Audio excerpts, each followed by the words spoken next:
Amid the death and destruction we are seeing in the Middle East right now, it seems petty to speak about anything as insignificant as gestures or social media posts. Looking at the vast scale of the horrors of the weekend's attack by Hamas, what does a small gesture or a few words of condemnation or support on X or Instagram really matter? In the real world, it's actions that count, isn't it? But sometimes it is the little things that matter. It's the gestures that convey 1,000 words, and it's the right words that can change the world. We all know this in our own lives. The sympathy card, the bouquet of flowers, the thoughtful text message, the warm hug, the touch of a hand when it's needed most. And we do those things because we know they mean something.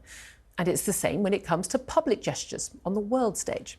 Gestures such as projecting the Israeli flag onto 10 Downing Street, illuminating the Houses of Parliament with the blue and white of that national emblem, words of sympathy and support from our Prime Minister and the Labour leader for the victims of the massacre in Israel, combined with strong messages of condemnation of the Hamas killers.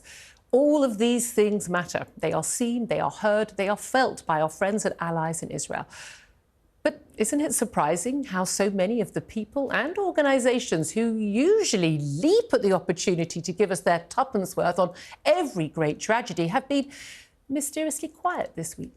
The BBC still refuses point blank to take sides, so it refers to Hamas as militants and not as terrorists, even though that is exactly what they are, as a legally prescribed terrorist organisation under British law.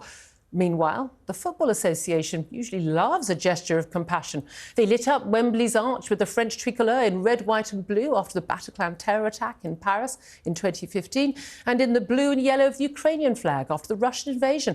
And they encouraged football players to take the knee in Black Lives Matter tributes after the murder of George Floyd in 2020. One man brutally murdered in America. Everyone on your knees!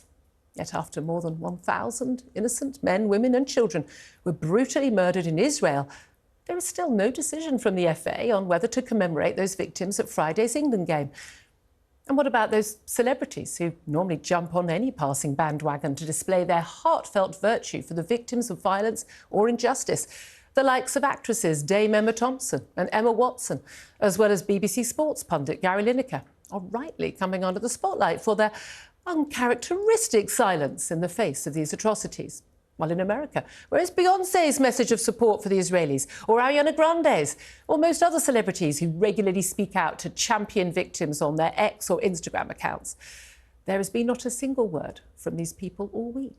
Celebrities who are usually so quick to condemn any wrongdoing or outrage have been conspicuously silent.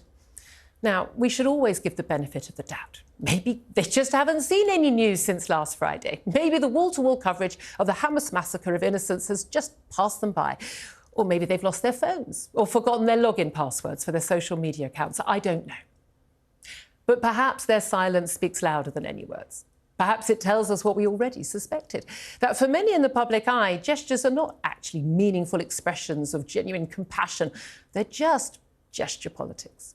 Having the right views, the fashionable views, at the right time for their careers and to please their legions of fans on social media. But when saying or do the right thing might cost them some fans or a party invitation from their virtue-signalling chums, then silence is golden. These celebrities and these organisations like to shout loudly about how much they care. But now, in the face of the appalling massacre of Israelis, their silence is deafening.